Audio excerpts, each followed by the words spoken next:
Watch Vasudev मुनिश्रेष्ठ सर्वज्ञाननिधे नद प्रच्छुमिष्टाम्यहं स्वामी अस्माकं कुलवर्धन शूरसेन सुत श्री। જેમ હમણાં અહીંયાથી વાત થઈ કે ખાલી એક દિવસ નહીં, બે દિવસ નહીં, 9 દિવસ નહીં, હમણાં જ હું તમને કહી ગયો થોડી વાર પહેલા જો મેં તમને કીધું હતું કે શબ્દો છે ને અવકાશમાં ફરતા હોય છે, હું એ આવ્યા એ પહેલા બોલ્યો એમ વસુદેવ કૃષ્ણ ભગવાન એમણે પણ શું જગદંબાની ઉપાસના કરેલી?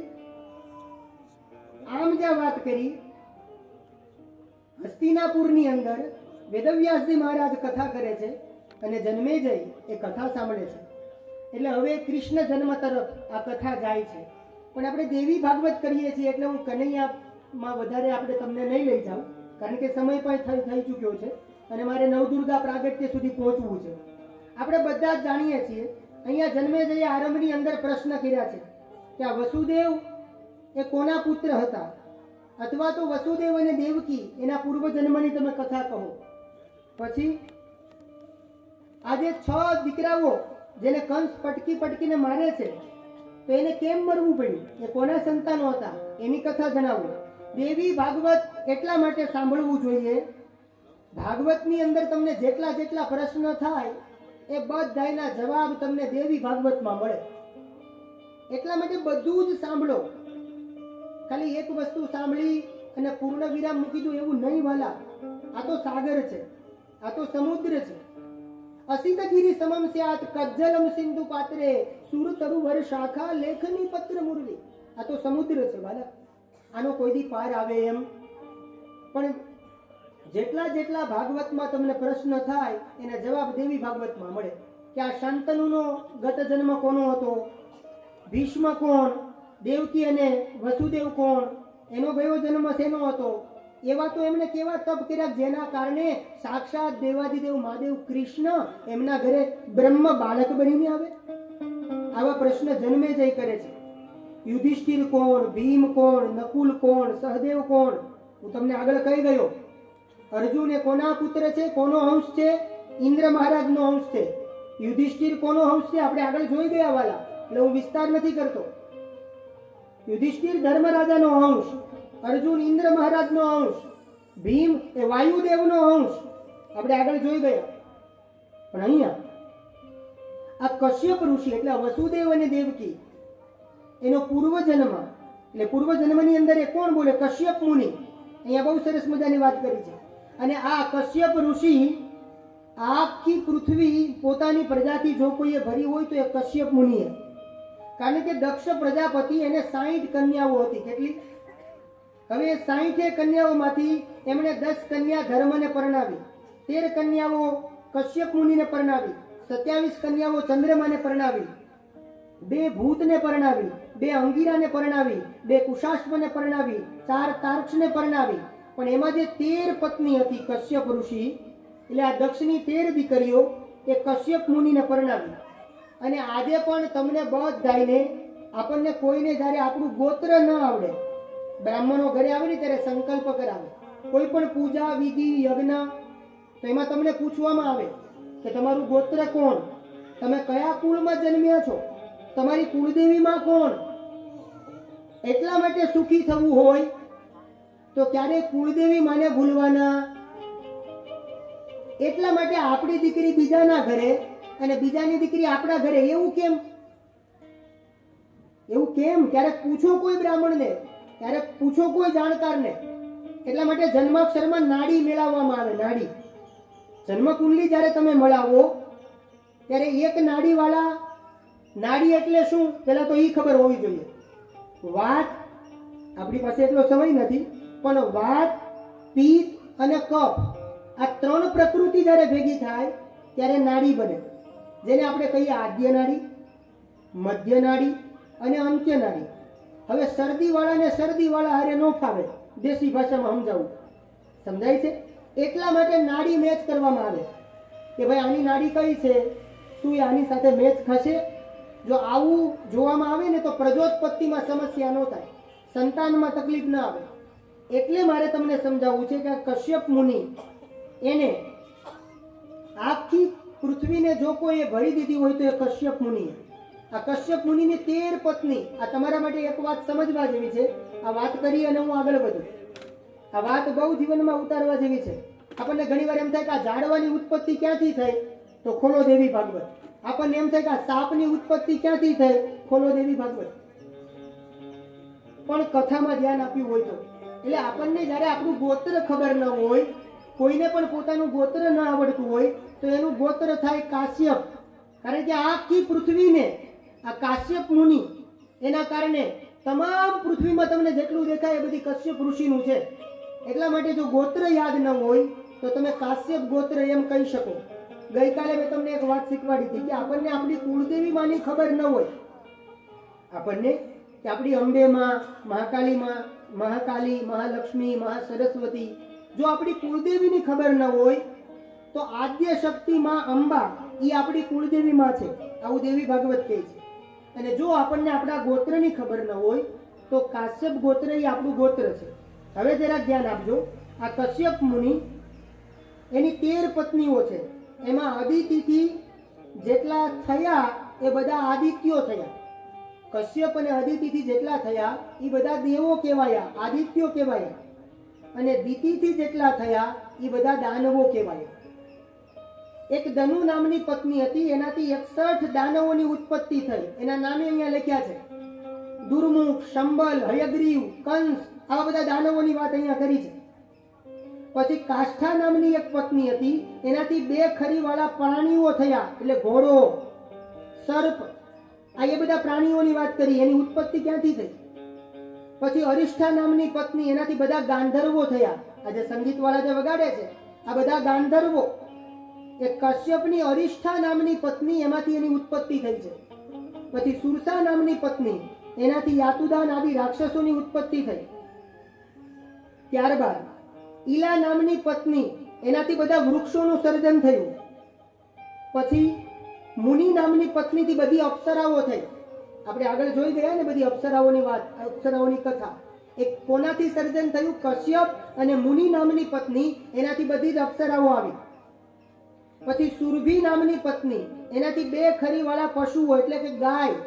આ ગાયની ઉત્પત્તિ કશ્યપ અને એની પત્ની સુરભી, એનાથી આ ગાય માતાની ઉત્પત્તિ થઈ છે. એટલા માટે અમારી પાસે કોઈ આવે ને કે વામન દાદા મારે ગૌશાળા બનાવવી છે, એનું નામ શું રાખીશું? એટલે અમે હસતા હસતા કહીએ કે ભાઈ સુરભી નામ રાખો, કેમ કે એમાંથી આ ગાયની ઉત્પત્તિ થઈ છે. દેવી ભાગવત મને તમને શીખવાડે. પછી એક પત્ની જેનું નામ છે ક્રોધવશા. આ એક સમજો, પછી આપણે આગળ વધીએ. એક પત્ની જેનું નામ છે ક્રોધવશા. હવે આ ક્રોધવશામાંથી તમામ જીવ જંતુ, ઝેરી જેટલા જીવ જંતુ છે ને, વીંછી, જેટલા ઝેરી જીવ જંતુ છે એ આ ક્રોધવશામાંથી એની ઉત્પત્તિ થઈ. અને અહીંયા દેવી ભાગવતમાં લખ્યું છે કે માની લો કોઈને વીંછી કરડે અને વીંછી ઉતરતો ન હોય તો એના માટે શું કરવાનું? દેવી ભાગવતમાં લખ્યું છે, બતાવું. એના માટે અઘેડો આવે છે, અઘેડો, આંકડો, અઘેડો, સંઘેડો, એવા બધા વૃક્ષો આવે છે. એમાં અઘેડો આવે છે. એ અઘેડાના પાન તમે લાવો, ચોળી નીચોવીને જ્યાં તમને વીંછી દંશ કર્યો હોય ત્યાં તમારે એ પાનની માલિશ કરવાની. અને અહીંયા મંત્ર લખ્યો છે, મંત્ર બોલવાનો, ઓમ ક્રોધવશા દેવ્યય નમઃ, ઓમ ક્રોધવશા દેવ્યય નમઃ. જો આમ બોલી અને જે જગ્યાએ વીંછી કરડ્યો છે ત્યાં લગાવવામાં આવે તો મારો દાવો છે કે વીંછીનું ઝેર પણ ઉતરી જાય. વાલા સિંહ, વાઘ, એનોય મંત્ર છે, તમે કહેતા હોય તો આપું.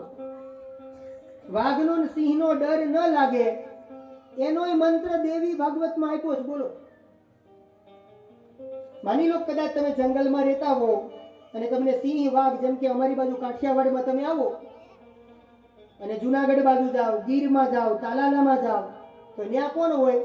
ડાલા મથો અને 10 હથો, જેને માથે મોટી મૂછા અને આ તો વકરેલ વનનો રાજા. ઈ કદાચ સામો મળ્યો હોય તો આંખોના નંબર જતા રહી ને, એમને વયા જાય. વાલા કાંઈ ન કરવું પડે.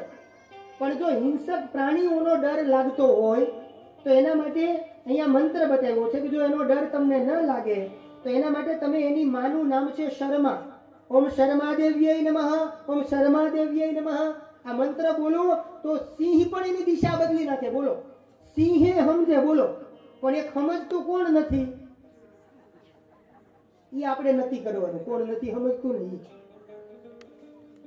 તમે આપણે પલસાણાની તો વાત જ નથી કરતા. આ તો બધા ડાયા છે, હારા છે આ લોકો. આ તો અમે આમ અમદાવાદથી એટલે અમે અમારા ગામની વાતો, તમારી વાત નથી કરતા. તો આવી કશ્યપ મુનિની બધી પત્નીની વાત કરી, પછી કારાગારની અંદર કેમ બંધાવવું પડ્યું એની વાત કરી. આપણે બધા જાણીએ છીએ 6 સંતાનો, તો એની વાત કરી. અને ત્યારબાદ ડાયરેક્ટ હું તમને લઈ જાઉં કૃષ્ણ ભગવાન તરફ. શૂરસેનના થયા વસુદેવ. આપણે બધા જાણીએ છીએ કે મથુરાની અંદર કોણ રહે છે? કંસ. એનું નામનો મતલબ બહુ મજાનો થાય. તમે બધા જાણો છો એટલે હું કૃષ્ણ જન્મનો વિસ્તાર નહીં કરું. પણ મથુરામાં કોણ રહે છે? કંસ. કંસનો મતલબ શું થાય? કમ સુખમ સ્યતિ ઇતિ કંસ. જે બીજાનું સુખ ભાળી અને ગભરાય એનું નામ કંસ.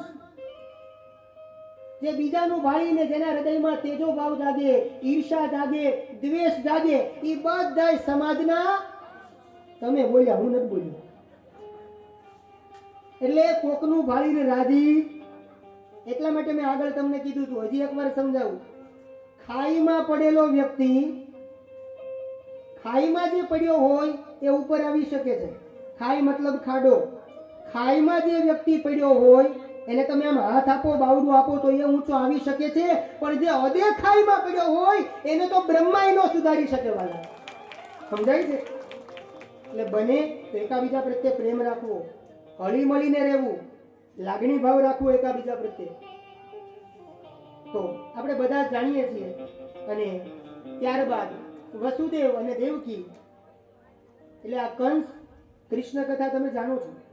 પણ આ કંસ એના પિતા ઉગ્રસેનને મારી અને ગાદી ઉપર પોતે બેસી જાય છે. ઉગ્રસેનને જેલમાં પૂરી દે છે. અને પછી દેવકી, દેવક રાજાની દીકરી હોય છે, કંસના કાકાની દીકરી હોય છે દેવકી, ચચેરી બેન. અને એના વિવાહ વસુદેવ સાથે કરાવે છે. પછી આકાશવાણી થાય છે.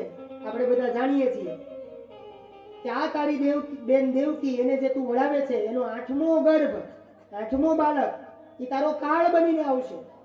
જે કંસ પોતાની છબી સારી કરવા માટે થઈ દેવકીનું કન્યાદાન કરી અને રથમાં પોતે બેઠો હતો, વળાવવા જતો હતો, એ જ પાછો ખડગ લઈને મારવા માટે તૈયાર થઈ ગયો. એટલે વસુદેવે ના પાડી કે કંસ આ અબળા છે અને એમાંય તારી બેન છે, આને મરાય. આ કથા બતાવીને ત્યારબાદ એક પછી એક કરતા 6 પુત્રો એને કંસ મારે છે. પછી 7મા પુત્ર તરીકે દાઉજી મહારાજ એનું સંકર્ષણ કરી એને ગોકુળમાં લઈ જાય અને રોહિણી વસુદેવજીના જે બીજા પત્ની હોય ત્યાં લઈ જાય છે. ત્યારબાદ 8મા પુત્ર તરીકે સાક્ષાત કૃષ્ણ ભગવાન આવે છે. તમારે વિસ્તારથી ભાગવત કથા સાંભળવી હોય તો આજે ઘરે જઈ YouTube ઉપર લખજો વામન ગુરુજી. તમારી સામે બેઠેલા મોટી હાઈટ વાળા દાદા, હાઈટ હારી આપી ને બેન, ભગવાને હાઈટ હારી આપી. એટલે ઘરે જઈને એમાં વિસ્તારથી સાંભળજો. તમે બધા જાણો જ છો. અને આવી રીતે પછી છેલ્લે 8મા બાળક તરીકે કોનો જન્મ થાય? કૃષ્ણ ભગવાનનો. વસુદેવ ટોપલામાં લઈને જાય છે, ત્યાં મૂકવા જાય. મૂકી અને ત્યાં યોગ માયા હોય છે. અહીંયા દેવી ભાગવતનું પાછું જોડાણ થાય છે. 6 અધ્યાયમાં રામકથા અને 3 અધ્યાયમાં કૃષ્ણ કથા. આ તો હું તો 2-5 મિનિટમાં કરું છું વાલા, કેમ કે આપણે નવદુર્ગા માને બોલાવા કંસને એને મારવા માટે જાય છે. અને યોગ માયા આકાશમાં ઉડી અને કંસને કહે છે કે એ મૂર્ખ કંસ, તું મને શું મારવાનો હતો?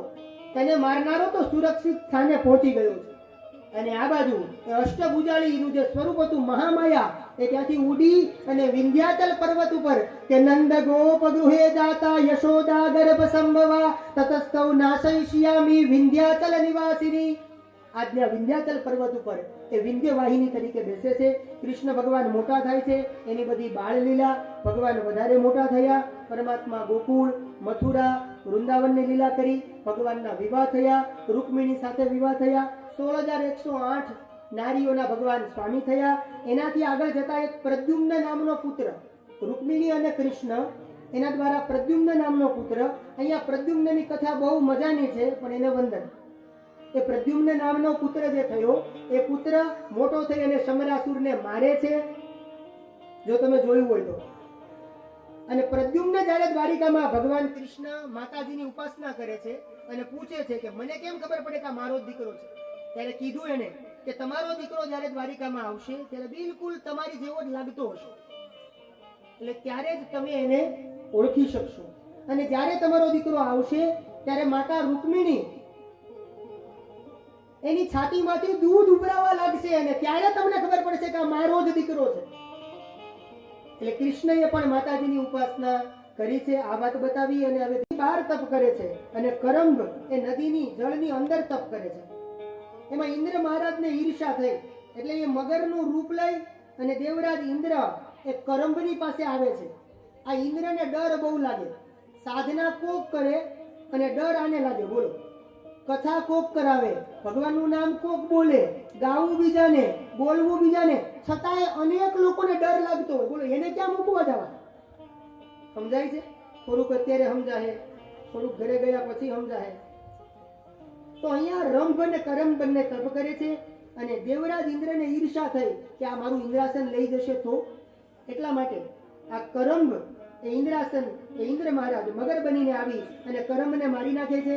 આ બાજુ રંભ એ બ્રહ્માનું તપ કરે છે અને તપ કરતા કરતા બ્રહ્માજી એને પ્રસન્ન થયા. બ્રહ્માજીની પાસે વરદાન માંગે છે કે મને એવું વરદાન આપો કે હું અમર થઈ જાઉં, હું અમર બનું, એવું વરદાન આપો, મને અમર કરો. બ્રહ્મા કે ભાઈ એ વાત ન બને, આ દુનિયાનું નામ છે મર્ત્ય લોક, અહીંયા જે આવે એને જાવું તો પડે. ના પાડી તો ટીંગા ટોળી કરીને મૂકી જાય. સમજાય તો? એક વખત જુઓ, શબ્દ મજાનો છે. એક વખત આ અધમણની કાયામાંથી જેવી શક્તિ જતી રહેશે. કોણ જતું રહેશે? પ્રાણ નામની શક્તિ. આમ અધમણની કાયા હોય, આ કોમ 10 માથાળો હોય, 10 આમ હાથ લાંબો હોય, પણ જેવી એમાં પ્રાણ નામની શક્તિ જાય પછી કોઈ ઘરમાં રાખે ખરું? તમારા ગમે એવડા સગાવાલા હોય એ બીમાર હોય ને ત્યારે તમે ફોર્ચ્યુનર, ઓડી, આ મોટી મોટી ગાડીમાં દવાખાને લઈ જાઓ, ધ્યાન આપજો શબ્દ ઉપર. પણ હન કે ડોક્ટર ત્યાંથી એમ કહી દે કે હવે આમાં કશું રહ્યું નથી ને તમે ઘરે લઈ જાઓ, ત્યારે તમે પાછા લાવો છો ફોર્ચ્યુનરમાં, ઓડીમાં બેસાડીને? એના માટે વાહન બદલાઈ જાય વાલા, કાંઈક જાગો, કાંઈક સમજો. એના માટે એમ્બ્યુલન્સ આવે. સમજાય છે? દેવી ભાગવત મને તમને સમજાવે. આ રંભ અને કરંબ. રંભ એમ કહે છે કે મને અમર બનાવો. બ્રહ્મા કે હું તારા કાગળિયામાં સહી ન કરું ભાઈ, આ તું બહુ અઘરું માંગે છે, હું તને અમર ન કરું, આ તને અભય બનાવું, બીજું કંઈક માંગ. ત્યારે રંભ એમ કહે છે કે મને કોઈ મારું મૃત્યુ કોઈ સ્ત્રીના હાથે થાય, કોઈ પુરુષના હાથે થાય, આવી માંગ કરે છે. આ બાજુ બ્રહ્મા તથાસ્તુ કહે છે. રંભ જતો હોય છે એવામાં સામે એક મહિષી એટલે એક ભેંસ સામે આવે છે. ભેંસને સંસ્કૃતમાં કહેવાય મહિષી, અને એ ભેંસ સામે આવતી હતી. અને આ બાજુ આ રંભ જે હતો એ આગળ વધ્યો અને જ્યાં રંભે આ મહિષીને જોઈ, ભેંસને જોઈ, એટલે રંભે પણ સામે પાડાનું રૂપ લીધું, એ પણ પાડો થયો. એટલે ભેંસ અને આ પાડો એ બંનેની પરસ્પર દ્રષ્ટિ આગળ વધી અને એમાંથી એક સંતાનની ઉત્પત્તિ થઈ જેનું નામ છે મહિષાસુર, મહિષીનો દીકરો. રંભે ભેંસની સામું જોયું કે મારું દિવ્ય તેજ હું કોની અંદર રાખું? અસુરો હોય ને એની બુદ્ધિ આવી જ હોય, એટલે એને કોઈ ન દેખાડું ને ભેંસ દેખાણી સામે, એટલે એનું તેજ એ ભેંસની અંદર પધરાવ્યું. એટલા માટે એ પાડો બન્યો. આ ભેંસ એટલે એમાંથી જે દીકરો નીકળ્યો, જે પુત્રની ઉત્પત્તિ થઈ, જેનું નામ છે મહિષાસુર. અને આ મહિષાસુરે એટલો બધો અત્યાચાર કર્યો છે. પછી આ મહિષાસુર પણ બ્રહ્માજીનું તપ કરે છે અને જાય છે પુષ્કરમાં, રાજસ્થાન. ક્યાં જાય છે? આજનું રાજસ્થાન, બ્રહ્માજીનું મંદિર પુષ્કર તીર્થની અંદર. આ મહિષાસુર કાલે વિસ્તાર કરશું, પણ આ મહિષાસુર એ ત્યાં તપ કરે છે. ઓમ બ્રહ્મણે નમઃ, ઓમ બ્રહ્મણે નમઃ. આમ તપ કરવા લાગ્યો. ચારે બાજુ અગ્નિ તાપે છે, ચારે બાજુ અગ્નિ ને વચ્ચે મહિષાસુર ઊભો છે અને તપશ્ચર્યા કરે છે. અને છેલ્લે જ્યારે બ્રહ્માજી પ્રસન્ન થયા ત્યારે મહિષાસુર પણ એ જ માગે છે કે મને અમર, બધા રાક્ષસને હરીફરીને અમર થઈ જાવ. એટલે મહિષાસુર પણ એમ કહે છે કે મને અમર. બ્રહ્મા કે ભાઈ એ બાબત ન બને, તું બીજું કઈ વરદાન માંગ. ત્યારે એ પણ એમ કહે છે કે જો તમારે આપવું જ હોય તો મારું મૃત્યુ કોઈ પણ સ્ત્રીના હાથે થાય. કારણ કે આ મહિષાસુર એટલો બધો અભિમાની અને એટલો બધો આમ એને અત્યાચાર મચાવેલો, એને એમ કે સ્ત્રીઓને આ મહિષાસુર સામાન્ય સમજતો હતો. એટલા માટે બ્રહ્માજીએ તથાસ્તુ કીધું ને આ બાજુ સમય વ્યતીત થયો અને ત્યારબાદ જ્યાં સમય પસાર થયો મહિષાસુર અત્યાચાર કરવા લાગ્યો છે અને આ બાજુ એ અત્યાચારના કારણે સમય વ્યતીત થયો અને જ્યાં મહિષાસુરે આખી ધરતીની અંદર જ્યાં જુઓ ત્યાં બધે હાહાકાર મચાવ્યો. સમય આગળ વધ્યો અને એના કારણે તમામ દેવતાઓ મહિષાસુરના ત્રાસથી હિમાલયની અંદર આવ્યા. આવીને જગદંબાને પ્રાર્થના કરવા લાગ્યા, હે જગદંબા, હે પરામાયા, હે મહામાયા, તમે પ્રસન્ન બનો અને તમે નવ દુર્ગાનું રૂપ ધારણ કરો અને તમે આ અમારી ઉપર આ મહિષાસુર નામનો દૈત્ય એના અપરાધમાંથી તમે અમને બચાવો. દેવતાઓને જ્યારે મુશ્કેલી આવે એટલે દેવતાઓ જગદંબાના ચરણે જાય અને આજ માં ભગવતી તમામ દેવતાઓમાંથી એક તેજ પુંજ નીકળ્યું અને તમામ દેવતાઓના તેજ પુંજમાંથી 18 હાથવાળી માં નવદુર્ગા અને દેવી ભાગવત લખે. નવદુર્ગા કેવા લાગે છે? ત્રિગુણાતા મહાલક્ષ્મી સર્વદેવ શરીરદા અષ્ટાદશ ભુજારમ્યા ત્રિવર્ણા વૈશ્ય રૂપિણી ત્રિવર્ણા વિશ્વમોહિની અષ્ટાદશ ભુજા દેવી સહસ્ર ભુજ મંડિતા સંભુતા સુરનાશાય તેજો રાશિ સમુદ્ભવા. અને 18 ભુજાવાળી માં જગદંબા એનું સ્વરૂપ તૈયાર થયું. દેવરાજ ઇન્દ્રએ વજ્ર આપ્યું, મહાદેવજીએ ત્રિશૂળ આપ્યું, ક્ષીરસાગરે વસ્ત્ર અર્પણ કર્યું, બ્રહ્માએ કમંડળ અર્પણ કર્યું, વરુણ ભગવાને પાશ અર્પણ કર્યું, કુબેરે ગદા અર્પણ કરી અને આ નવે નવ દુર્ગા એનું પ્રાગટ્ય થયું છે હિમાલયની અંદર અને હિમાલયની ઉપરથી નવે નવ દુર્ગા આવે છે અને કેવા લાગે છે કે નભ મે આનંદ ભર્યો જય હો અંબે માત કી, નભ મે આનંદ ભર્યો જય હો અંબે માત કી. નવે નવ દુર્ગા મૈયા તૈયાર થયા છે. કોઈ મહાકાળી જેવા લાગે, કોઈ મહાશક્તિ જેવા વાર, પોતાના હાથમાં પાશ, પાંચમી માં ભગવતીના હાથમાં અંકુશ અને નવે નવ દુર્ગા ધીમે ધીમે આગળ વધવા લાગ્યા.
ઉપર લઈ આવો,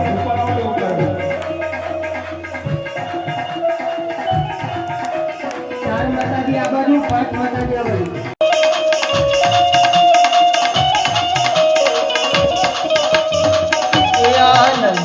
આનંદ અરે નભ મે આનંદ ગયો, નભ મે આનંદ ગયો, જય હો અંબે માત કી, જય હો દુર્ગા માત કી, જય હો અંબે માત કી, નવ દુર્ગા માત કી. અરે નભ મે આનંદ ગયો, જય હો અંબે માત કી, બોલો અંબે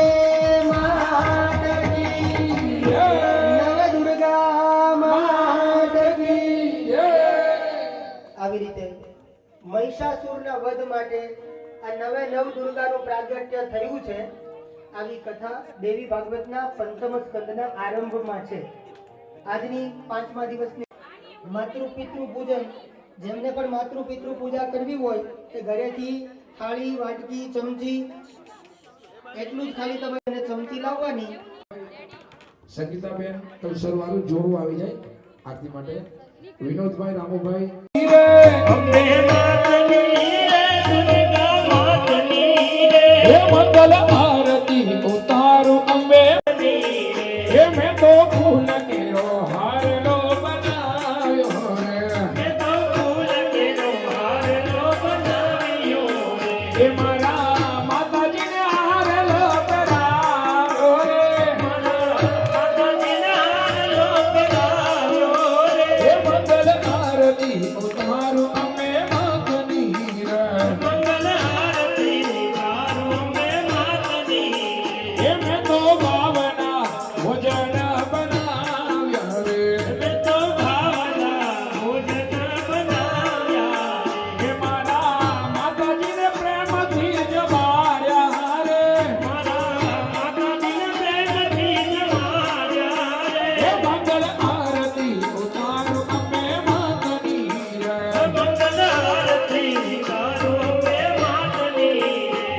હે કર્પૂર ગૌરમ કરુણાવતારમ સંસાર સારમ જગેન્દ્રહારમ સદા સંતમ હૃદયારવિંદે ભવમ ભવાની સહિતમ નમામિ મંગલ ભગવાન વિષ્ણુ મંગલ ગરુડધ્વજ મંગલ પુંડરીકાક્ષ મંગલાય હરિ સર્વ મંગલ મંગલ્યે શિવે સવર્ષાધિકે સર્વે ત્રંબકે ગૌરી નારાયણે નમઃ નારાયણે નમઃ નારાયણે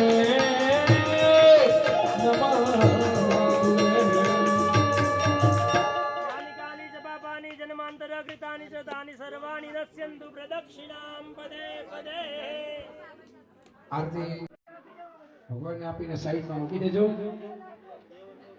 આ દેવીઓને આપણે નીચે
श्रीरामचन्द्र कृपालु भजो मन हरण भव भयदारुणं नवकञ्जलोचन